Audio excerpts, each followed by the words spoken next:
मैं वापस आ गया तू फिर से डरेगा, जिस तरह फ्लॉप हुआ आप क्या करे, लेकिन मेरे पास तेरे लिए बहुत सारा सब चाहिए ऊपर। Hello everyone, welcome to the Shiksha education. I hope कि आप लोग का एसएसटी का एग्ज़ाम जो है वो बहुत ही ज़्यादा जो है वो अच्छा गया होगा। तो अब जो है वो हम लोग अपना जाने वाले हैं, शुरू करने वाले हैं हिंदी का, क्योंकि हम लोग के पास टाइम बहुत ही ज़्यादा कम है, सिर्फ और सिर्फ एक दिन का टाइम है। तो आप लोग को हर चीज़ की वीडियो मिलेगी, क्षितिज की, कृतिका की, इंपॉर्टेंट क्वेश्चन की, और आप लोग कह सकते हैं कि जो काव्यकंश है उसकी, और जो आप लोग का व्याकरण है, उन सब की वीडियो आप लोग को एक दिन के अंदर मिलेगी, जिससे आप लोग हिंदी में भी एसएसटी जैसा बहुत ज़्यादा अच्छा स्कोर करने वाले हैं। तो सबसे पहले हम लोग आज क्षितिज अपनी शुरू करने वाले हैं, जिसमें हम लोग को टोटल पढ़ने हैं कितने चैप्टर, 6 चैप्टर, जो हम लोग के स्टोरी वाले हैं। ठीक है, तो सबसे पहले हम लोग शुरू करते हैं अपना पहला चैप्टर। क्या नाम है उसका? नेताजी का चश्मा। और भाई आप लोग तो जानते ही हम लोग का स्टाइल क्या है। हम लोग का स्टाइल है कि इमेज के थ्रू, इमेज से रिलेट करते हुए जो है हम लोग पढ़ते हैं, जिससे हम लोग को बोरिंग ना लगे, सुनते सुनते भाई जो है वो नींद ना आए। ठीक है, तो नेताजी का चश्मा जो है शुरू करते हैं। इसको लिखा किसने है? इसके जो लेखक है, जो राइटर है, उनका नाम है आपका स्वयं प्रकाश। ठीक है,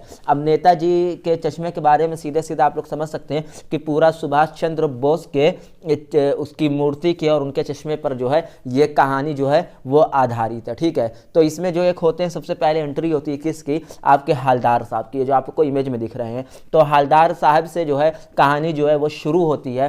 कहानी के मेन किरदार जो है वो आपके यही हैं। हवलदार साहब हर 15 दिन में अपने एक कंपनी के या अपने किसी काम से जो है एक कस्बे से जो है वो दूसरे कस्बे जो है वो गुजरा करते थे। ठीक है भाई, अपनी साइकिल उठा के चल देते थे वो। ठीक है, अब उस कस्बे में उनको क्या दिखता था? कुछ पक्के घर, कुछ कच्चे घर। ठीक है, एक उस कस्बे में एक छोटा सा बाजार था। ठीक है, बालक बालिकाओं की जो थी वो विद्यालय थी वहाँ पे, और जो है वहाँ पे सिनेमा भी जो था, जो कि पहले के टाइम में जो है बहुत ज़्यादा इंपॉर्टेंट रोल जो है वो रखता था, क्योंकि लोग जो है पहले के टाइम के सिनेमा जो है बहुत ही ज़्यादा देखते थे। ठीक है, और क्वालिटी भी कम होती थी उस टाइम, जो है उन लोग को प्रोवाइड भी कम सिनेमा किया जाता था, फिल्म वगैरह। ठीक है, तो सिनेमा के बारे में जो है सिनेमा भी था। और फिर सीमेंट के बने, क्या कह सकते हैं कि कुछ कारखाने भी थे, सीमेंट के बने हुए आप लोग के कारखाने भी थे। ठीक है, पुराने टाइम में सिनेमा घर की जो है बहुत वैल्यू होती थी, जैसा कि आप लोग समझ सकते हैं। तो इस कस्बे के मुख्य बाजार में, मुख्य चौराहे पर सुभाष नेताजी चंद्र बोस की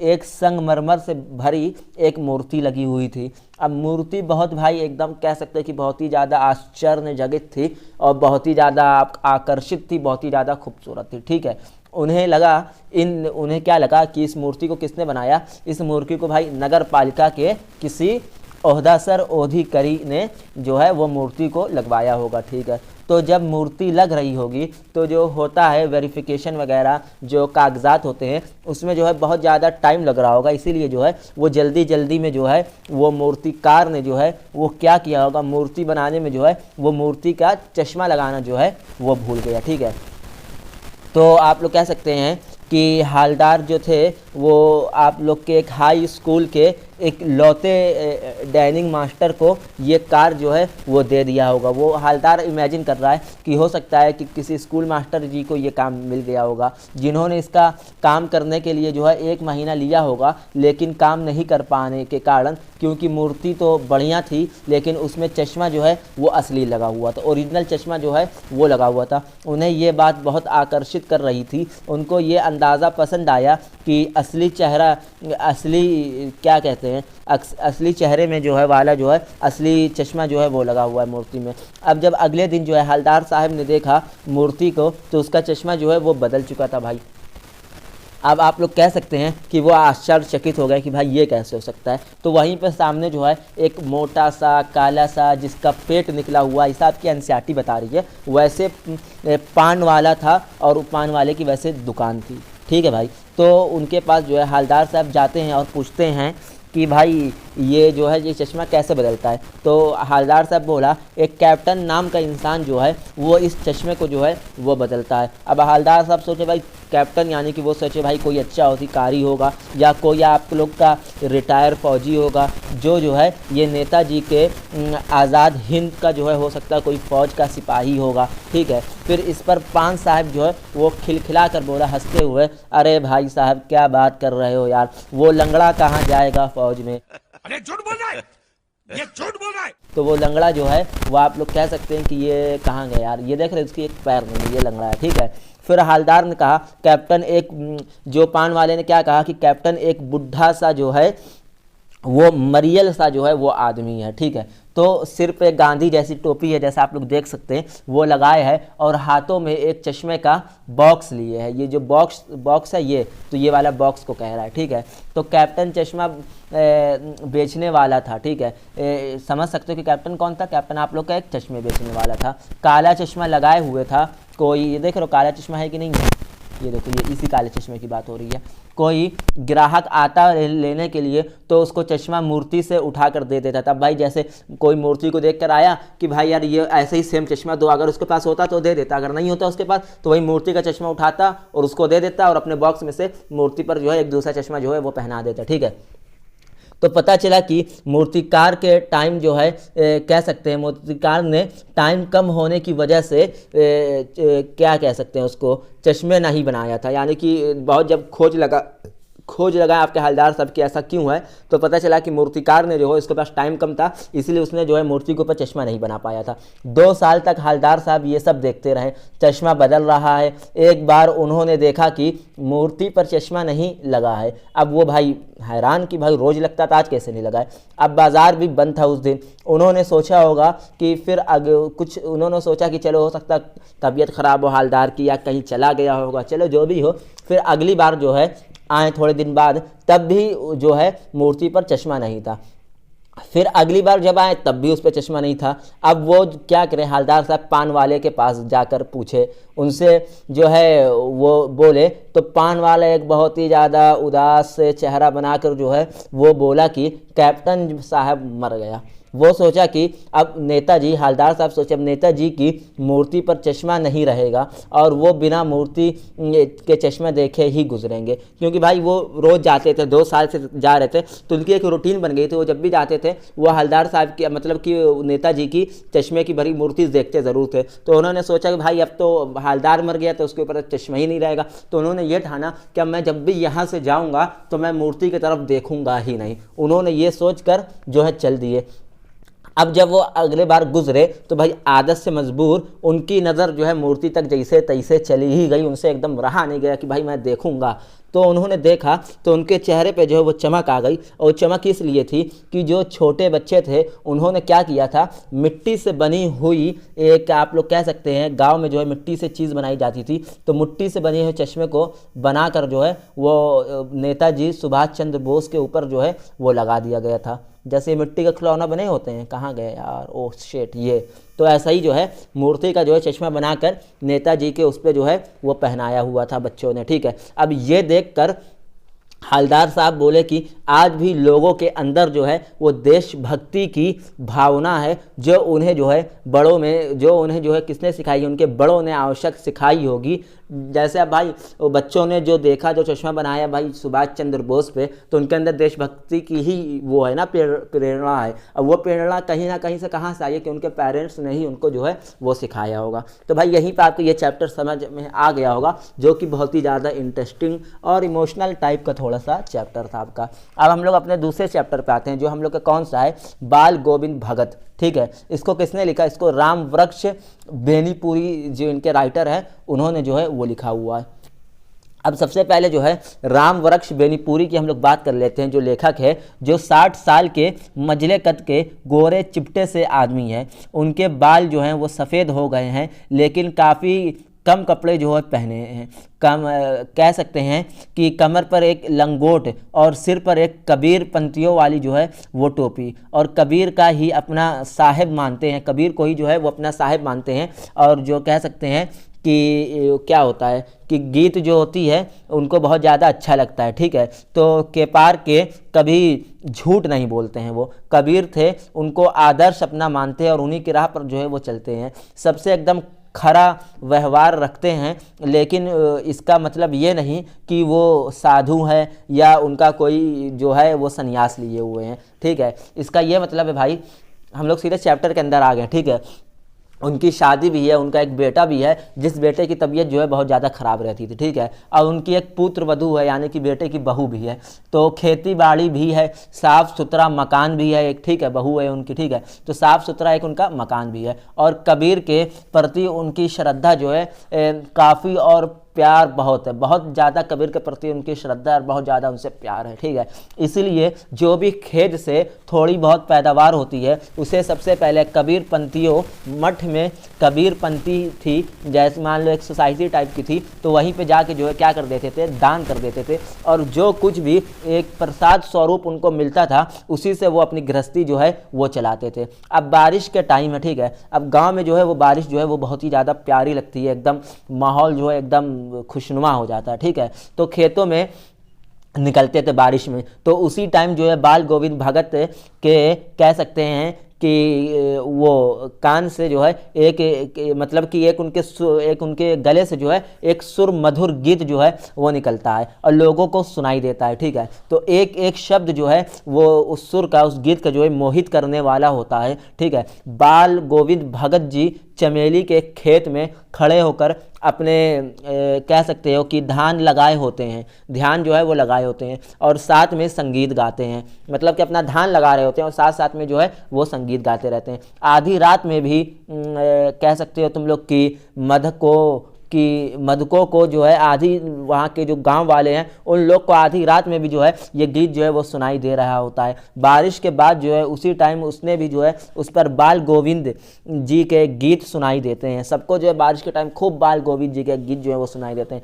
सब सारा विश्व जो है नींद में सोए रहता है। जब सारा विश्व नींद के सोए रहता है और सुबह कह सकते हो कि तुम लोग भोर का जो टाइम होता है जिसमें जो है सूरज निकलता है, भोर का एकदम टाइम होता है, उसमें जो सूरज निकलता है तब भी जो है बाल गोविंद का गीत जो है वो सबको जगा देता है। मतलब सुबह सुबह भी गाने लगते हैं कि जिससे सबकी नींद जो है वो खुल जाती है। भगत का परताला काल वाला गीत जो है चालू हो जाता है। ठंड हो या गर्मी हो, चाहे एकदम वो दांत सिकुड़ने वाली, थरथराने वाली सर्दी हो, चाहे बहुत ज़्यादा उमस हो, ये हर हालत में जो है उनकी उंगलियां जो है वो कजड़ी पर जो है चलना आरंभ रहती हैं। कजड़ी मतलब ये जो तबला टाइप का होता है, ठीक है। अब गाते गाते जो है इतना मदहोश हो जाते हैं कि उनके मस्तिष्क पर एकदम पसीना आ जाता है, और कड़कड़ाती हुई ठंड में, गर्मियों की बात करते तो उमस भरी शाम में आप लोग कह सकते हो कि मंडली के साथ बैठकर संगीत गाने में अलग ही एकदम लीन हो जाते हैं, और उनका मन जो है उनके तन पर इतना हावी हो जाता है कि वो गाना गाते गाते जो है एकदम उसी में डूब जाते हैं और एकदम नृत्य करने लगते हैं, यानी कि एक समझ सकते हो कि डांस करने लगते हैं, ठीक है। अब उनकी संगीत साधना जो है इतनी गहरी है, ये तो लोगों को पता ही था, लेकिन इससे भी ज़्यादा उन लोग तब पता करा, उस दिन पता चला जब गांव वालों को उनकी संगीत का चरण जो कह सकते हो तुम लोग चरम, उस दिन देखने को मिला जब उसका पुत्र जो है बीमारी के कारण जो है वो चल बसा। जब घर गए लोग तो देखा भगत ने जो है अपने मित्र पुत्र को जो है कह सकते हैं कि चटाई पर लेटाया और जो है सफ़ेद कपड़े से जो है ढक दिया, और उस पर जो है कुछ फूल तुलसी रखी है, एक चिराग जलाया हुआ है उनके सिधाने में, और जो कह सकते हो आसन जमाए अपना जो है वहीं पर उनके सिधाने बैठकर जो है गीत गाए जा रहे हैं। उनकी बहू रो रही है तो उससे क्या कह रहे हैं, उससे कह रहे हैं कि रो मत पुत्र, ये रोने का उत्सव नहीं है, ये आप लोग का कह सकते हो कि आत्मा का परमात्मा से मिलने का टाइम है, इसमें शोक नहीं मनाना चाहिए। उनकी दृष्टि में ये एकदम व्यर्थ है। लेखक कहते हैं ये कोई समाज सुधारक तो नहीं थे, लेकिन हाँ उन्होंने अपने घर में समाज सुधारक जैसा भी एक कार्य किया था। कौन सा कार्य किया तो उस कार्य के बारे में जो है वो लिखा हुआ है। अपनी बहू को उसके भाई के साथ जो है भेजते हुए कहा कि फिर से इसकी, उसके भाई से कहा, बहू के भाई से, कि फिर से इसकी विवाह करा दो क्योंकि ये जो है अभी जवान है। और बहू ने जब मायके जाने से मना करा तो वो ज़बरदस्ती जो है उसको भेज दी, नहीं तुम जाओ ही जाओ। मतलब ये समाज सुधारक वाला टाइम था ना, उस टाइम पे कहाँ पति के मरने के बाद दूसरी शादी, तो भेज दिया क्या कि जाओ भाई इसका जो है दूसरी शादी कर। तो ज़बरदस्ती जो है भेज दिया और अपने निर्णय पर जो है उनका जो निर्णय था, उनका जो वचन था, उस पर जो है एकदम अटल रहे वो। उनकी मृत्यु भी उनका व्यक्तित्व के हिसाब से करीब 30 कोस चलकर से हुई थी। मतलब उनकी मृत्यु भी कैसे कि वो क्या करते थे, वो 30 कोस चलकर जो है गंगा नहाने जो है वो जाते थे। कहाँ? 30 कोस चल के गंगा नहाने जाते थे रोज़, और वहीं वो जो है साधु संधियों के साथ जो है उनकी संगत में रहे। उनकी संगत जो है उनको बहुत ज़्यादा अच्छी लगती थी, और फिर लौट कर उन्हें जो है कह सकते हो कि बुखार आने लगा। ठीक है, इस पर उन्होंने अपना रोज़मर्रा वाला काम जो उनका होता है वो जारी रखा, बंद ही नहीं किया। लोग अब भाई गांव वालों ने कहा यार तुम बंद कर दो काम, तबीयत खराब है तुम्हारी, लेकिन वो फिर भी जाते थे, हर काम करते थे, वही अपना रोज़मर्रा वाला दिनचर्या अपनी वैसे ही जी रहे थे। लेकिन वो हर कार्य जो है वो हंस कर जो है लोगों की बातों को टाल देते। अब शाम को जो है गीत गा रहे थे, वो उनकी जो आखिरी शाम थी, लेकिन उस दिन उनके गीतों में वो बात नहीं थी। अगले दिन भोर में भगत के गीत तो सुनाई नहीं दिए, तो जब लोग गए उनके घर जाके देखे तो उनको जो है स्वर्ग सुधार जो है उनको पता चला कि भाई ये तो जो है वो स्वर्ग सुधार गए हैं। तो ये आप लोग का बहुत ही ज़्यादा अच्छा जो है वो चैप्टर था। अब इससे ज़्यादा अच्छा चैप्टर हम लोग का ये जो अब आया, ये कौन सा है? ये आप लोग का लखनवी अंदाज, जो आप लोग बहुत ज़्यादा चुटकुले वगैरह में देखे होंगे। तो इसमें आइए इसमें हम लोग बात करते हैं। इनके राइटर कौन है? यशपाल द्वारा जो है ये लिखी गई है। यशपाल ये जो है ये राइटर है। ठीक है, अब लखनवी अंदाज में यशपाल एक बार जो है यात्रा कर रहे थे, ये आप लोग के लेखक थे। ठीक है, तो जो है ये कर रहे होते हैं और सेकंड क्लास की टिकट ले लेते हैं। सेकंड क्लास मतलब समझ रहे हो ना, ट्रेन में जो होता है फर्स्ट क्लास, सेकंड क्लास और थर्ड टायर, और उसके बाद स्लीपर, उसके बाद जनरल, तो ये सब वाला था। ठीक है, तो सेकंड क्लास की जो है सेकंड टायर वाली टिकट जो है वो ले लेते हैं, क्योंकि उन्हें लगता है कि भाई मैं लेखक हूँ, तो यानी यार नई कहानी जो है लिखने के लिए मुझे जो है थोड़ी शांति वाली जगह चाहिए रहती है, और वहाँ जो है सेकंड क्लास में मुझे जो एकांत मिल जाएगा, शांति मिल जाएगी। और तो फिर वो लेके सोच के ले लिए। उसके बाद चढ़ते हैं ट्रेन पर, फिर और वो सोचते हैं कि वहाँ जो है जो खिड़की होगी वहाँ के पास मैं जाकर बैठ जाऊँगा,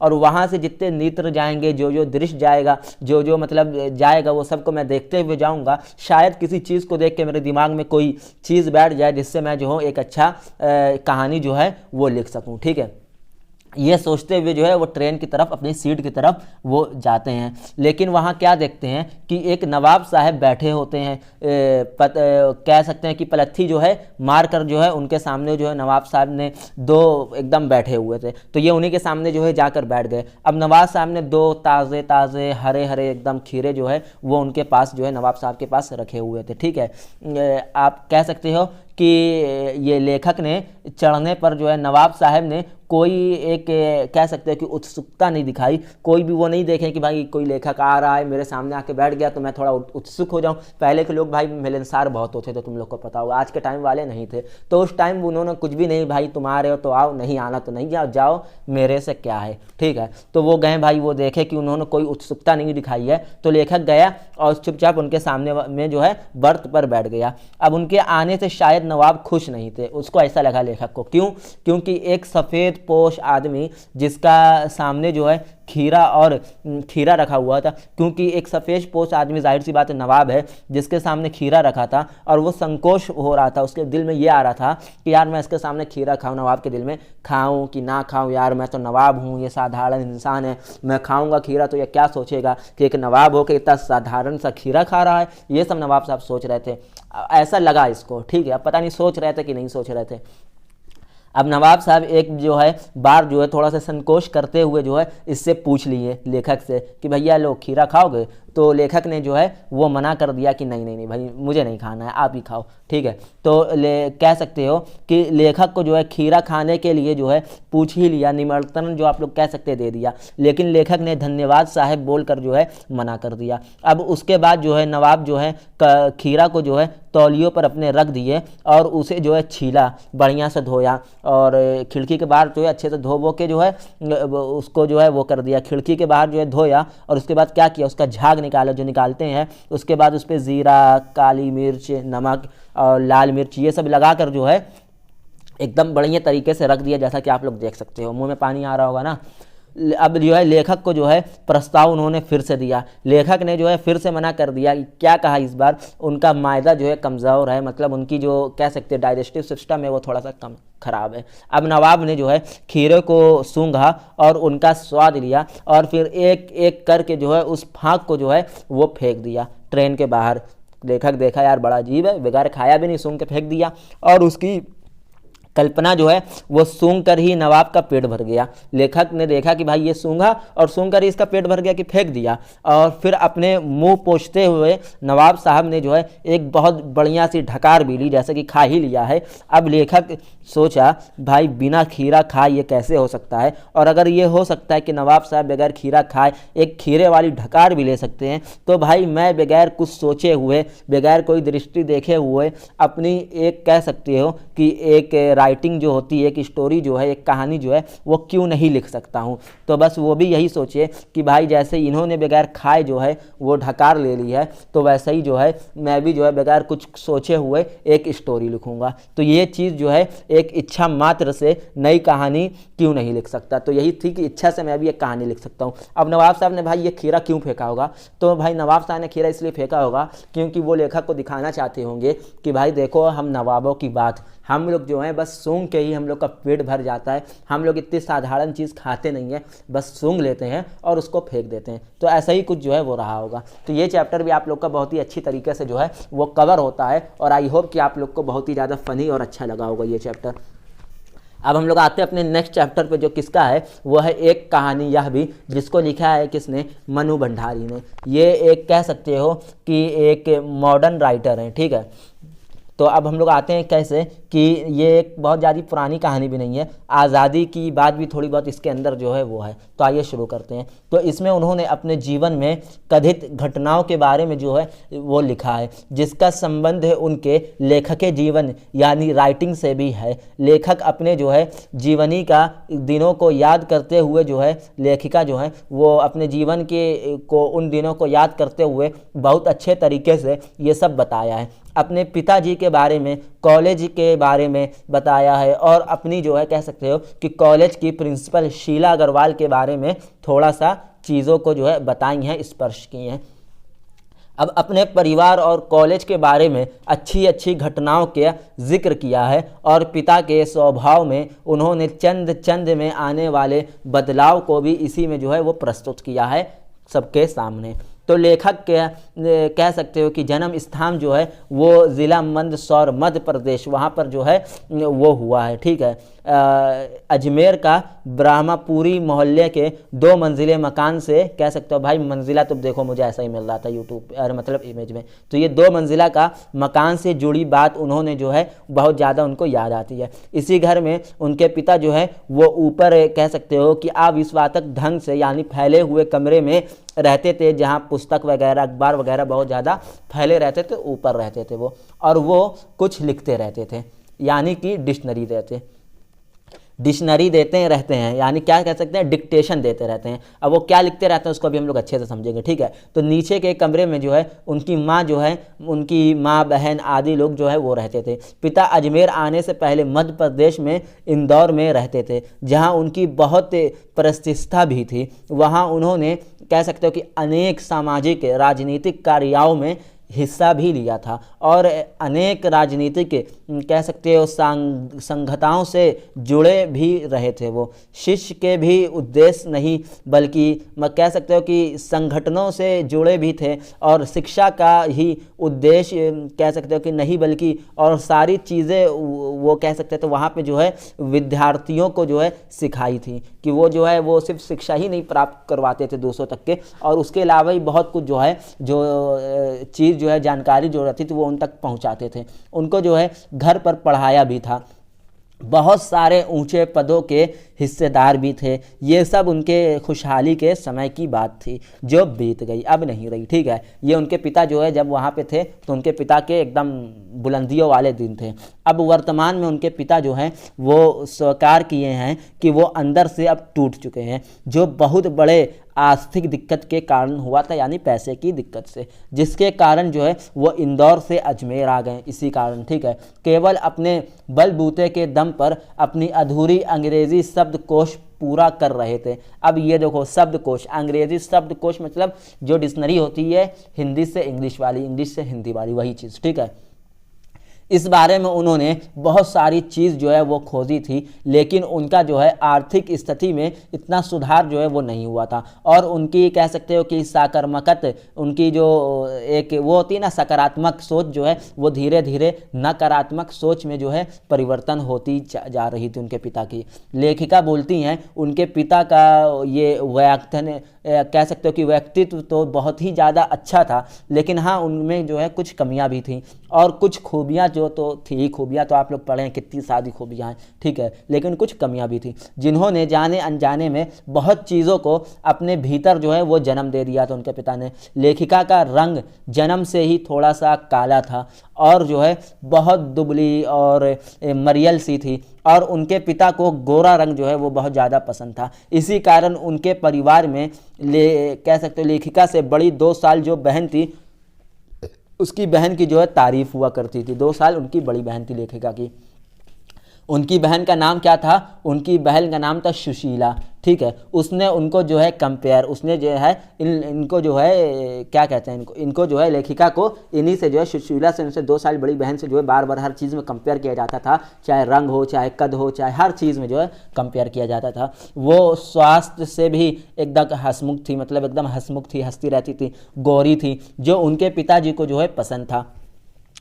इसके कारण जो है लेखिका के अंदर एक कहते हैं ना हीन भावना जो है वो उत्पन्न हो गई थी, जेलिसी, ठीक है। इतना नाम और इतनी प्रतिष्ठा जो लेखिका को मिली है, उसके बाद भी जब भी वो अपनी इन बातों को बताती हैं तो उन्हें को जो थोड़ा सा संकोच लगता है।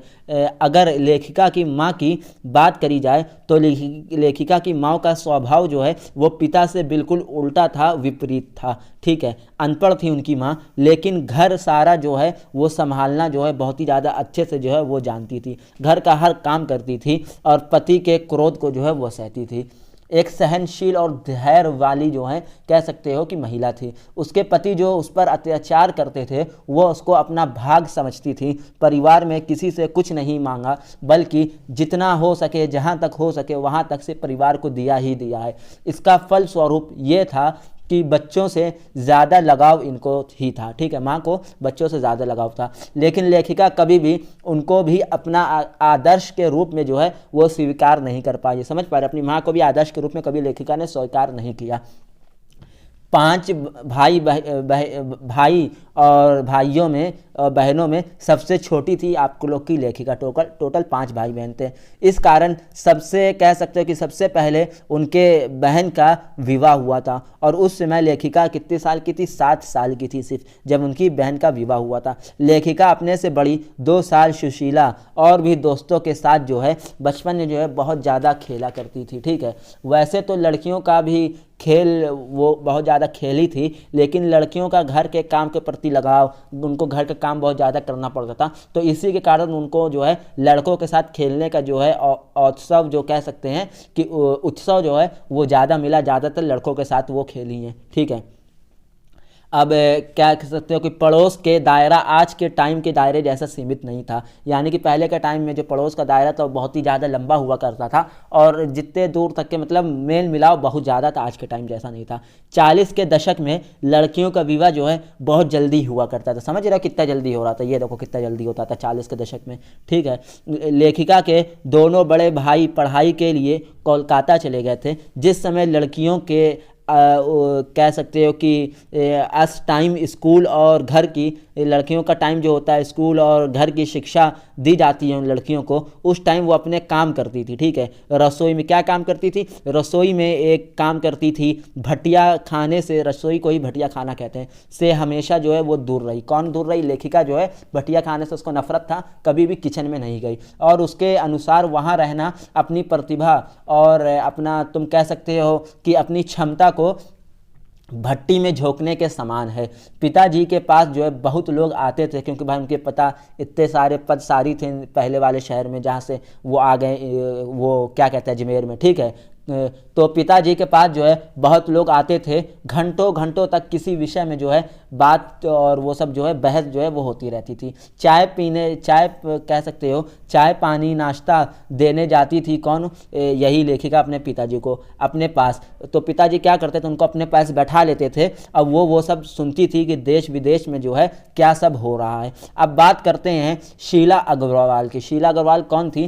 तो शीला अग्रवाल आप लोग कह सकते हो, उनकी इमेज मुझे नहीं मिली, बहुत ढूंढा मैंने, नहीं मिली। तो शीला अग्रवाल जो कह सकते हैं एक लेखिका के जीवन में बहुत महत्वपूर्ण हिस्सा थी। 1945 यानी 1945 में जब लेखिका हाई स्कूल जो है वो अपना कंप्लीट कर ली थी, तो उसके बाद जो है गर्ल्स कॉलेज जो था, जो मतलब पिछले साल तक सिर्फ हाई स्कूल था, वो अब जो है वो कॉलेज बन चुका था इस साल। तो उसी में जो है गर्ल्स कॉलेज में जो है उन्होंने क्या ले लिया, फर्स्ट ईयर में जो है वो दाखिला ले लिया लेखिका ने, ठीक है। तो वहाँ उनका परिचय जो है शीला अग्रवाल से हुआ। ये मान लो, इमेजिन करके चलो, ये आपकी शीला अग्रवाल।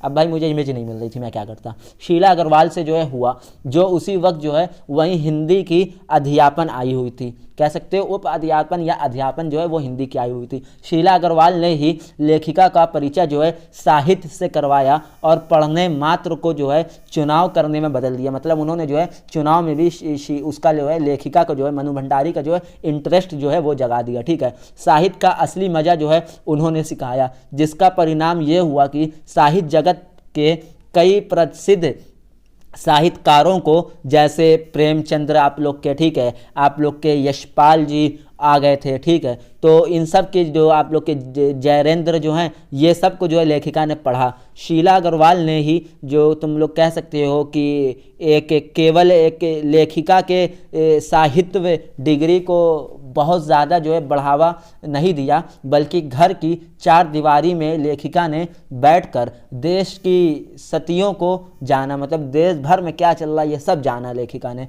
जानने और समझने को सिलसिला जो है वो चालू कर दिया, वो जानने की कोशिश करने लगी। उसमें जो है सक्रिय साझेदारी और बाकी जैसी कह सकते हैं चीज़ें भी जो है चालू हो गई। कैसी चीज़ें? इसी कारण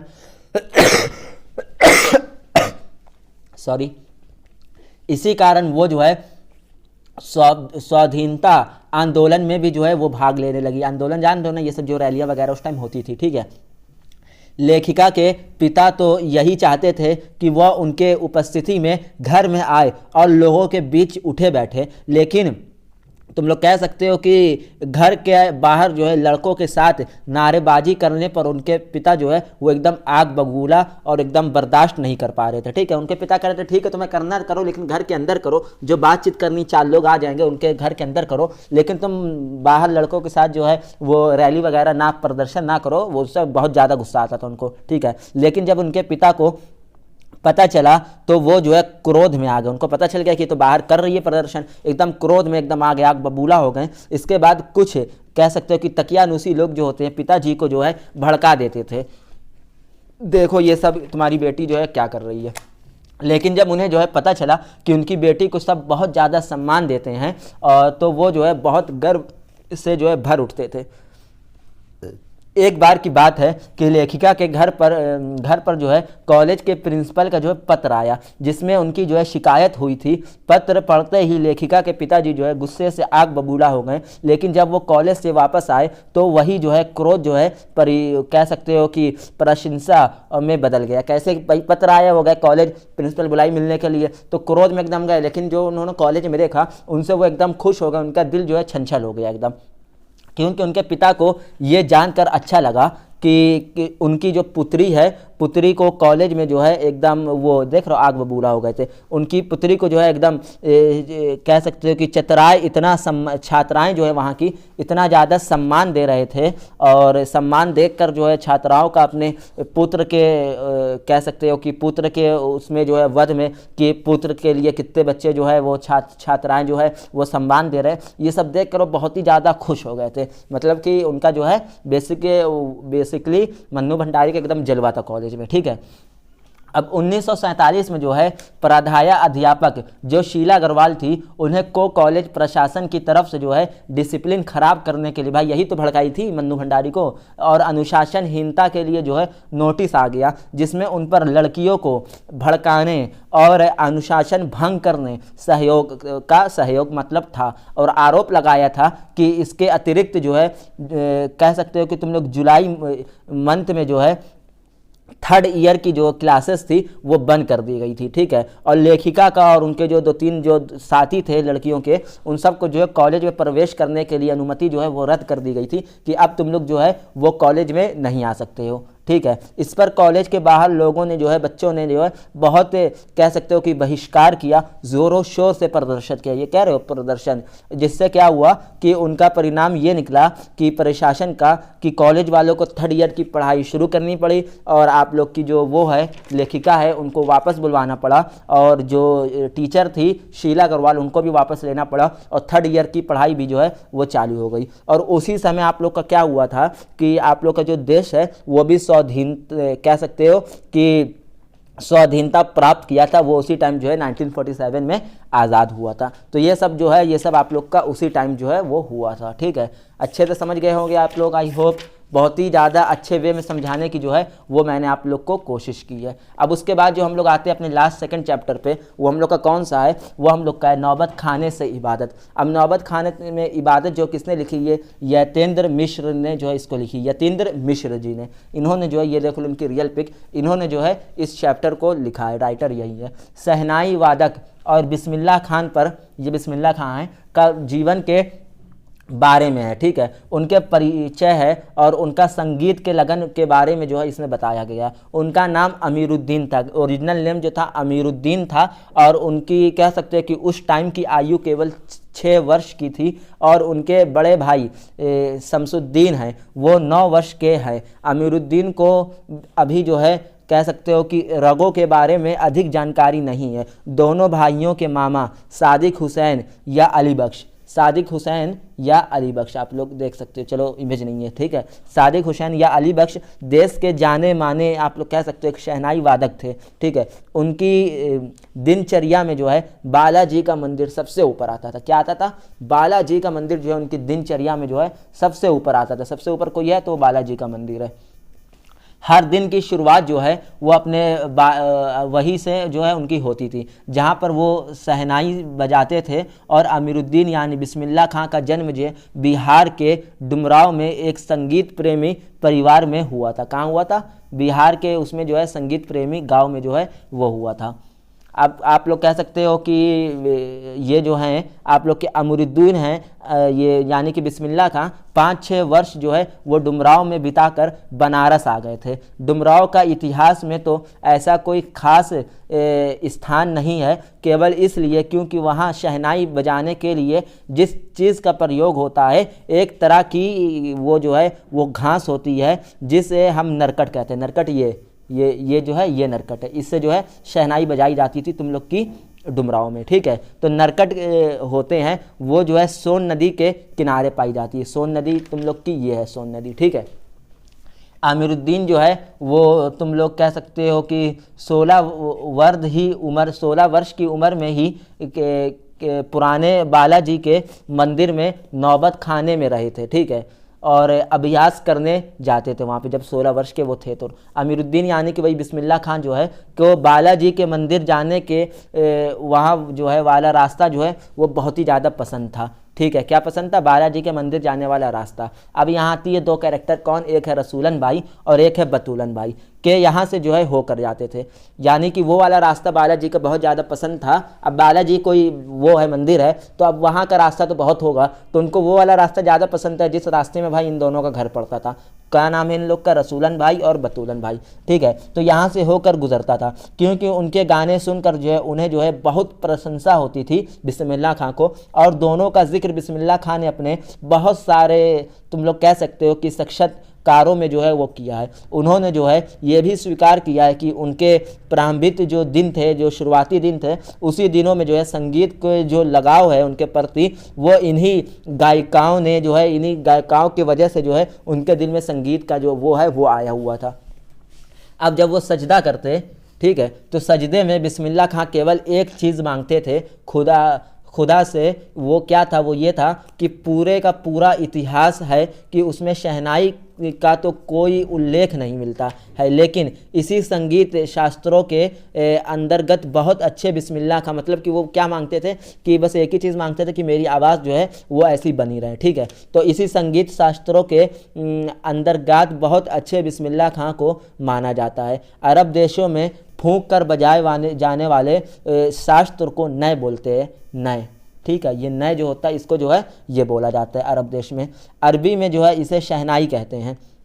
और 80 वर्ष की आयु में बिस्मिल्लाह खां ये सोचते हैं कि उनमें जो है सुरों को सलीके से बरखने का गुण जो है कब आएगा। 80 वर्ष में भी ये सोचते हैं कि अभी तक मुझे अच्छे से नहीं आया और अच्छे से मेरे अंदर सलीका कब आएगा। इसलिए वो सजदे में यही दुआ जो है वो मांगते हैं कि उन्हें जो है एक सुर को अच्छे तासीर रहे। और बिस्मिल्लाह खां जो है बहुत ज़्यादा मतलब अपने सुर को जो है लेकर सीरियस थे, तो सजदे में वो यही सब मांगते रहते थे, ठीक है। अब उसके बाद जो है एक बिस्मिल्लाह खां और मुहर्रम का जो है अलग ही एक संबंध था, ठीक है। मुहर्रम वो महीना होता है जहाँ जो है शिया मुसलमान जो है कह सकते हो कि हज़रत इमाम हुसैन के शहीद होने पर जो है वो शोक मनाते हैं। इमाम हुसैन साहब और उनके हज़रत इमाम हुसैन और उनके 75 साथियों को जो है करबला के मैदान में जो है वो मार दिया गया था। इसी को याद करते, इसी के गम में जो है मुहर्रम को जो है वो मनाया जाता है, ठीक है।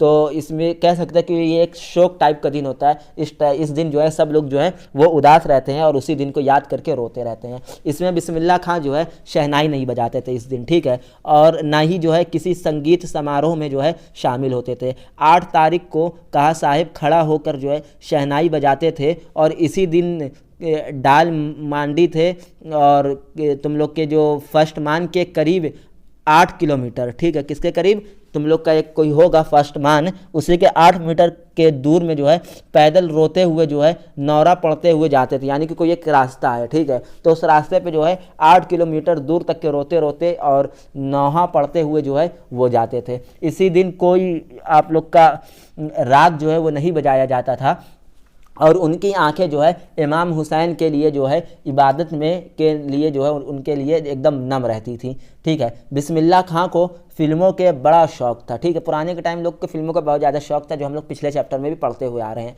अब छुप छुप कर कह सकते हैं कि तुम लोग नवा को शहनाई बजाते हुए सुनते थे, ठीक है, शौक़ था। और छुप छुप कर वो क्या करते थे कि नवा को शहनाई बजाते हुए सुनते थे। लेकिन जब सब लोग तुम लोग का रियाज के बाद जो है वो होते थे, अपने नाना को जो है वो छुप छुप कर अपने नाना को जो है शहनाई बजाते हुए सुनते थे। लेकिन सब लोग जब अपना रियाज के बाद जो है अपनी जगह से उठकर जो है वो चले जाते थे, तब वहाँ जाकर छोटी बड़ी जो शहनाई होती है ना कई प्रकार की, वो सब हटा के और अपने नाना वाली शहनाई निकाल कर जो है उसको जो है वो बजाने लगते थे। 3rd क्लास का टिकट जो है 6 पैसों में जो है मिलता था उस टाइम। 3rd क्लास का टिकट जो होता था तो 2 पैसे जो है वो मामू से, 2 पैसा मौसी से और 2 पैसा नानी से लेकर घंटों लाइन में लगकर जो है टिकट हासिल करते थे फिल्म देखने के लिए। किसकी? सलोचना की। ये तुम लोग की है सलोचना, ठीक है, कि फिल्म बहुत ज़्यादा उनको पसंद थी।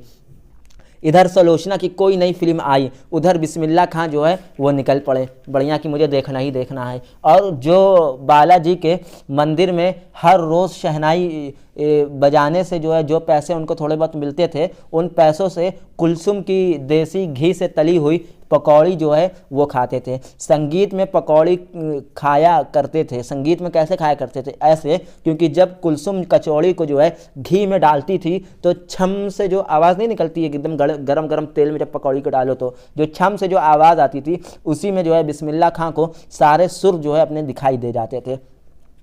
काशी और बिस्मिल्लाह खां की जो है काफ़ी अच्छा संबंध रहा है। काशी में संगीत कार्यक्रम की आयोजना के परंपरा जो है बहुत टाइम से जो है चली आ रही है, कोई नई परंपरा नहीं है ये। अब जो है साहस के दक्षिण में कह सकते हो कि लंका के स्थित एक संकट मोचक मंदिर में तुम लोग है क्या है, संकट मोचक मंदिर में जो है शहनाई की परंपरा थी। हनुमान जयंती के अवसर पर, हाँ भाई कब है हनुमान जयंती, तो भाई मुझे कमेंट कर देना, ठीक है। तो हनुमान जयंती के अवसर पर यहाँ 5 दिनों तक जो है यहाँ शास्त्रियों और तुम लोग के कह सकते हो कि जो भी शास्त्री लोग हैं वो सब जो गाना गायक जो लोग गाते थे वहाँ पे और जो संगीत बजाते थे वहाँ बहुत अच्छे से जो है वो सबकी सभा होती थी, ठीक है। इसमें बिस्मिल्लाह खां जो है अवश्य रहते थे। बिस्मिल्लाह खां के काशी विश्वनाथ जी के प्रति भी जो तुम लोग कह सकते हो कि बहुत अपार श्रद्धा थी। वो जब भी काशी से बाहर रहते तब भी विश्वनाथ या बालाजी मंदिर के दिशा की तरफ मुंह करके बैठते और भले ही थोड़ी देर ही सही लेकिन जो है शहनाई जो है ज़रूर बजाते। बिस्मिल्लाह खां ने इबादत को इस बात को स्वीकार किया है कि वो काशी के कह सकते हो कि धरती को जो है छोड़कर जो है कहीं और जो है वो नहीं जा सकते हैं, क्योंकि यहाँ गंगा मैया, बालाजी का मंदिर और विश्वनाथ जी जिसमें उनको ख़ानदान के पीढ़ियों ने शहनाई बजाई है और काशी से बंद कर इस धरती पर जो है कोई और जन्नत नहीं है, वो ऐसा कहते थे। तो अब काशी संस्कृत की तुम लोग कह सकते हो कि पाठशाला है। यहाँ पर जो है काला, तुम लोग कह सकते हो यहाँ पर काला दान हनुमान मंदिर भी है और नित्र विश्वनाथ भी हैं। यहाँ हज़ारों साल का इतिहास है। यहाँ संगीत, भक्ति, आस्था, संस्कृति सब एक दूसरे से तुम लोग कह सकते हो कि संबंध रखते हैं, एक दूसरे से अलग नहीं दिखाई पड़ता यहाँ पे कुछ भी। बिस्मिल्लाह खां और उनकी शहनाई दोनों एक दूसरे को इतनी अच्छी तरह से जान चुके थे कि साहिब को कह सकते हो कि तुम लोग एक ताल मालूम था, राग मालूम था और शहनाई मालूम थी। मतलब कि उनको क्या मालूम था? बिस्मिल्लाह खां को ताल, राग और शहनाई, इसके अलावा उनको कुछ ध्यान नहीं था। तो एक बार उनकी शहनाई, उनकी शिष्य ने, जो इनकी शिष्य थी बिस्मिल्लाह खान ने, उनको फटी हुई तहमत में देख लिया था। फटी हुई तहमत में देख लिया था, जो लुंगी बेसिकली होती है वो फटी हुई थी, ठीक है। तो उनको देखा और टोकते हुए बोला, इतने प्रतिष्ठित भारत रत्न, उनको भारत रत्न भी मिला था, ठीक है। तो भारत रत्न सम्मानित जैसे इंसान फटी हुई तहमत यानी लुंगी पहने हैं, तो बिस्मिल्लाह खां बोले कि शहनाई के कारण मिला है मुझे ये सब, किसी लुंगी के कारण या मेरे वस्त्रों के कारण जो है ये सब नहीं मिला है। तो ठीक है, वो बहुत ही ज़्यादा साधारण तरीके से रहते थे और मालिक से यही दुआ करते थे कि तहमत भले फट जाए लेकिन सुर जो है वो ना फटे, और फटी तहमत तो सिल जाएगी एक बार, फटा सुर न जो है वो नहीं सिलेगा। और उनको जो है यही दुख था कि अब जो है पहले जैसी मलाई और बर्फ़ी की कचौड़ी जो है, मलाई बर्फ़ की जो है कचौड़ी जो है वो नहीं मिलती है काशी में, ठीक है। जलेबी, और तुम लोग कह सकते हो कि ना ही वो अब लोग के दिलों में जो है संगीत के प्रति जो है गायकों के दिलों में जो है अब वो सम्मान रह गया है जो पहले के टाइम में जो है वो था। यहाँ जो है मरना भी मंगल है। वो क्या बता रहे कि काशी में जो है मरना भी मंगलदायक है। यह एक पवन भूमि है। यहाँ दो कौमों की एकता का प्रतीक है, दो कौमों की एकता का बहुत ज़्यादा प्रतीक है, बहुत घुलन मिसार है। भारत रत्न से लेकर इस देश के ढेरों विश्वविद्यालयों में अपना शहनाई वादक के लिए जो है पहचाने जाने वाले और बहुत सम्मान पाने वाले बिस्मिल्लाह खां जो है 90 साल के एक भरी पूरी आयु में जो है 21 अगस्त 2006 को स्वर्गवास जो है वो हो गए थे। मतलब कब मर गए थे? 21 अगस्त 2006 को। अच्छा, इनकी जो डेट बहुत सेम है, ये देखो 21 मार्च को पैदा हुए थे और 21 अगस्त को ही मर गए थे, यानी 21-21 था, ठीक है। तो ये थे हम लोग के बिस्मिल्लाह खां। ओ शिट, स्मोकिंग कर रहे हैं। चलो, तो ये हम लोग का जो है ये वाला भी चैप्टर जो है वो ख़त्म हो गया। अब हम लोग आते हैं अपने आखिरी चैप्टर में, जो हम लोग का बहुत ही ज़्यादा छोटा और बहुत ही ज़्यादा इंटरेस्टेड है। क्या इसमें? ये हम लोग का चैप्टर है संस्कृति। किसने लिखा है? भदंत आनंद कौशल्या यान जी ने जो है वो इसको लिखा है। इसकी बात करते हैं। सॉरी गाइस, थोड़ी तबीयत खराब है, ठीक है। तो इसकी बात करते हैं। यहाँ दो वर्णों के बीच में लेखक ने जो है अच्छे से कॉन्ट्राडिक्ट जो है वो बैठाया है। यहाँ जो है सभ्यता और संस्कृति के अंतर को जो है वो बताया गया है। साथ में ही लेखक ने जो है ये भी बताया है कि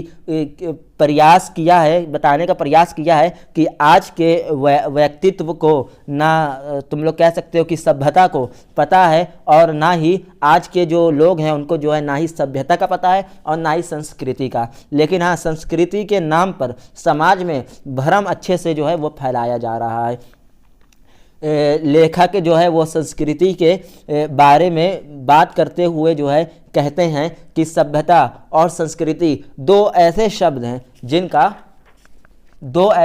हैं जिनका प्रयोग सबसे अधिक होता है और जो सबसे कम ही समझ में आते हैं। लोग बोलते तो बहुत है भाई, अच्छा बनना बहुत लोग चाहते हैं, लेकिन कोई अच्छा होता नहीं है, बेसिकली ये चीज़ होता है, ठीक है। लेकिन जो है लोग बोलते तो बहुत ज़्यादा, उपयोग बहुत ज़्यादा करते हैं, लेकिन जो है समझते जो है बहुत कम लोग हैं, बहुत कम लोग जो है इसे समझ पाते हैं। और तुम लोग कह सकते हो कि स्थिति तो तब और ख़राब हो जाती है जब इनके साथ जो है अनेक विशेषताओं के भी जो है वो उपयोग जो है वो होने लगता है। लेखक ने जो है शब्दों को समझाने के लिए दो उदाहरण दिए हैं। पहला तो यह है अग्नि, और जो हम लोग कह सकते हैं दूसरा है आप लोग का सुई धागा।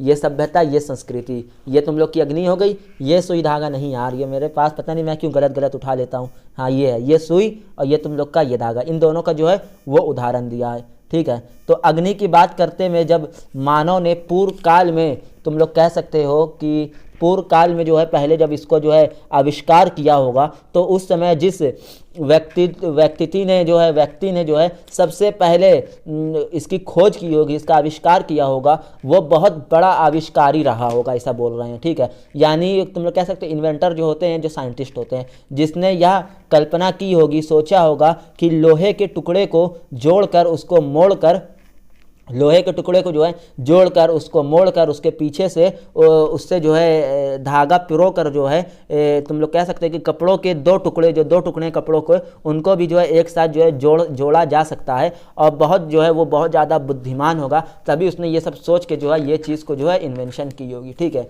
अब उसके बाद जो है संस्कृति वो है जो आविष्कार करवाती है, और सभ्यता वो है जो आप लोग का आविष्कार को जो है वो आगे चलाती है, आगे बढ़ाती है। अगर जो है हम लोग अंतर की बात कर रहे हैं तो संस्कृति व्यक्ति को नए चीज़ों की खोज कराती है,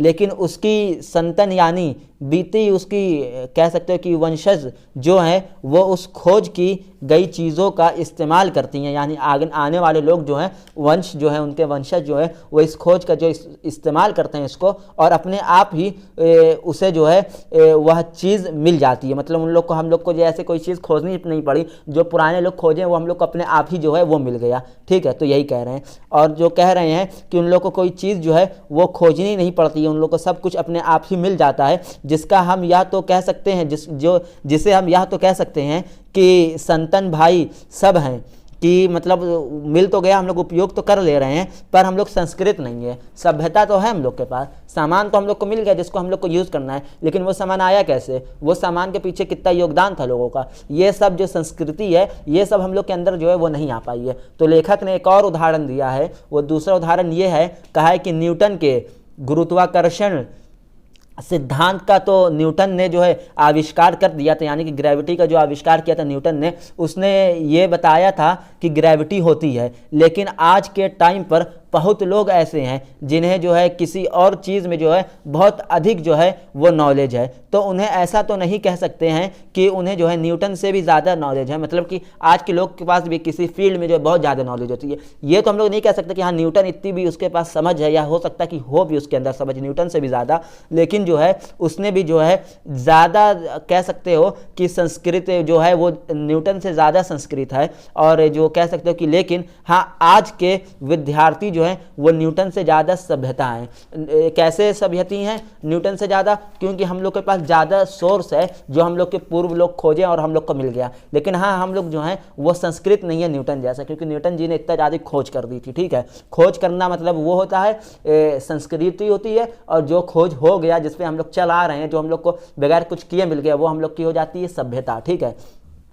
तो अब सुई धागा की बात करें तो इसका आविष्कार जो है पेट की वजह से तो नहीं हुआ था, जाहिर सी बात है कि भाई भूख लगी तो किसी ने खोज दिया, ठीक है। लेकिन हाँ सभ्यता का एक बड़ा अंश ये भी है कि हम ऐसे संस्कृत व्यक्तित्व के से मिलाता है जिनके चेतना के बलबूते पर आज इस दुनिया जो है ये चल रही है। वही बता रहा है कि ये जो है ये आप लोग का जो है ऐसे संस्कृत लोगों का, ऐसे इन्वेंशन लोगों से जो है इसको मिलाया है, जिसकी वजह से आज भी जो है वो हम लोग की दुनिया जो है वो चली जा रही है। फिजिक्स में माता पिता जिज्ञासा और संस्कृति है, और बड़ा आविष्कारी जो है वो हो सकता है। ललिन एक ये थे आप लोग के साइंटिस्ट थे, तो ललिन अपने आगे जो है वो डबल रोटी के सूखे टुकड़े को भी जो क्या करते थे वो दान कर देते थे, ठीक है, कि दूसरों को दे देते थे, और संसार के मजदूरों के सुखी के लिए ये थे। तो संसार के मजदूरों के सुखी को देखने वाले कार्ल मार्क्स, ये आप लोग के कार्ल मार्क्स से ये जो है संसार के मजदूरों को खुश देखना चाहते थे। पूरी ज़िंदगी अपनी गरीबी में जो है वो गुजार दिए। आज से 250 साल यानी 250 साल पहले सिद्धार्थ ने घर जो है वो छोड़ा, घर ना छोड़ा था। अच्छा, ये आप लोग के जो है वो है कार्ल मार्क्स, ठीक है, सॉरी, ये आप लोग के वो हैं ललिन है, ये आप लोग के ललिन, ये आप लोग के कार्ल मार्क्स हैं, ठीक है। तो अगर आज से 250 साल पहले सिद्धार्थ ने घर ना छोड़ा होता तो बौद्ध तो कह सकते हैं कि हमें जो है बौद्ध जो है वो धर्म जो है ये नहीं आया होता, ठीक है, क्योंकि वही जो है वही तो जाके बौद्ध धर्म जो है वो अपना लिए थे, ठीक है। तो उसके बाद जो है हमें जो है बहुत सारी चीज़ें जो है ऐसे ही मिलती हैं संस्कृति से। सभ्यता की बात करें तो बहुत सारे संस्कृत व्यक्तित्व के स्वभाव का कह सकते हो कि तुम लोग परिणाम है सभ्यता। बहुत सारे संस्कृत यानी कि जो लोग संस्कृत है मतलब कि उन्होंने कोई खोज की है, तो उसका ही परिणाम है सभ्यता। कैसे कि जो लोगों ने खोज कर दी वही खोज जो है वो हम लोग जो है आगे यूज़ में लेके जाते जा रहे हैं, तो वो हम लोग की सभ्यता हो गई। आप लोग अच्छे से कोरिलेट कर पा रहे होंगे, ठीक है। संस्कृति क्या, जिसने खोजा, जैसे न्यूटन ने ग्रेविटी को खोजा, ये उसकी ये कहलाएगा संस्कृति। हम लोग ग्रेविटी का यूज़ कर रहे हैं तो हम लोग क्या कहलाएंगे, सभ्यता, समझ गए। वो उनकी सोच के परिणाम है, ठीक है। अब उसके बाद जो है कहते हैं कि योगी तो है, चाहो आग हो चाहे तुम लोग का कह सकते हो कि तारे हैं, यानी कि जो भी संसार में है, चाहे वो आग हो चाहे वो तारे हो, चाहे वो कह सकते हो कि अगर हम लोग की जानकारी में हो तो कह सकते हैं कि चाहे वो सुई धागा हो, या जितने भी अपने दुनिया में जो चीज़ हैं, अगर हम लोग आजकल का एग्जांपल ले ले, पेट्रोल, कार, घर, एरोप्लेन, ये सब जितने भी चीज़ हैं ये सब हम लोग के संस्कृति में आएंगे। संस्कृति मतलब जिसने इन सब को इन्वेंशन किया, ठीक है। तो हमारा खान पीन, पहनना ओढ़ना, ये सब संस्कृति में आता है। सब हमारा जो है ये एक संस्कृति है, लेकिन इसको जो है वो हम लोग यूज़ कर रहे हैं इस टाइम पे। ये सब जिसने खोजा वो संस्कृति है, लेकिन ये सब हम लोग अब यूज़ कर रहे हैं, तो ये हम लोग की क्या है, ये हम लोग की सभ्यता है, कल्चर है हम लोग का, ठीक है। मानव की ही योग्यता है, यानी कि ये सब चीज़, टोटल चीज़ आज के डेली यूज़ वाली, वो सब मानव की ही योग्यता है, जो हम लोग आत्मविश्वास और साधनों का आविष्कार करती हैं, जो हम लोग को एक कॉन्फिडेंस प्राप्त करती हैं, ठीक है। जो साधनों के हम लोग कह सकते हैं कि बल पर खुद का विनाश कर लें। जो बहुत सारे लोग ऐसे होते हैं ना जिनको बहुत कुछ मिल गया बगैर कुछ करे हुए, तो लोग उसका यूज़ करके जो है अपना विनाश यानी कि अपना जो है नुकसान करने लगते हैं। तो जो साधनों के बल पर खुद का विनाश कर रहा हो, नुकसान कर रहा हो, वो कह सकते हो कि असंस्कृति है। वो क्या है, वो असंस्कृति। जैसे कि आप लोग बहुत सारे मूवी में देखे होंगे कि उसके पास बहुत ज़्यादा दिमाग, अब कोई भाई हैकर है, अब उसके पास दिमाग बहुत ज़्यादा है, तो वो क्या करेगा कि भाई उसके पास संस्कृति है, उसको बहुत ज़्यादा हैकिंग आती है, तो वो उसका यूज़ अच्छे काम में दे दिया, तो भाई वो तुम लोग का वो हो गया, क्या कहते हैं, सभ्यता हो गया कि लोग उसका यूज़ करेंगे। लेकिन उसने क्या किया कि उसके पास जो संस्कृति है, उसकी जो हैकिंग जो पावर है, उसने उसका गलत यूज़ करके लोगों का बैंक अकाउंट खाली करने लगा, तो वो उसकी क्या कहलाएगी, वो उसकी संस्कृति नहीं हुई। वो गलत यूज़ कर रहा है यानी नुकसान कर रहा है लोगों का अपना भी, तो वो असंस्कृति हो गई है, और यही जो है असभ्यता भी हो जाएगा। अब उसको देख के भाई 10 लोग उसको फॉलो करने लगेंगे, तो ये आप लोग की असभ्यता हो जाएगी। ये चैप्टर में बस भाई कंपैरिजन था सभ्यता का संस्कृति का। संस्कृति वो जो किसी चीज़ ने इन्वेंशन की हो, और उस इन्वेंशन पे जो लोग फ़ायदा उठा रहे हैं वो आप लोग के सभ्यता में आते हैं। तो इसमें यही बताया गया कि पहले के लोग संस्कृति जो है वो थे, और आज के टाइम पे जो है लोग सभ्यता तो उनके पास बहुत है, यूज़ तो उनके पास बहुत है, कर तो बहुत कुछ कर सकते हैं, लेकिन उनके अंदर संस्कृति नहीं है। नए चीज़ को खोजने वाला जो है अब वो चीज़ खत्म हो चुका है। तो बेसिकली यही इस चैप्टर में था, और इसी के साथ साथ आपकी जो है पूरी की पूरी लिटरेचर की यानी कि हिंदी की क्षितिज की स्टोरी राइटिंग जो है वो खत्म हो गई है। इसी के डिस्क्रिप्शन में आप लोग को जो इसके काव्य का और आप लोग का जो कृतिका है उसके भी जो है लिंक मिल जाएगी, जिसको आप लोग इसी मज़ेदार वे में जो है देख कर पूरा ख़त्म कर सकते हैं, और बोर्ड में बहुत ज़्यादा मार्क्स जो है वो इंक्रीज कर सकते हैं। ओके, सो वीडियो को लाइक करें,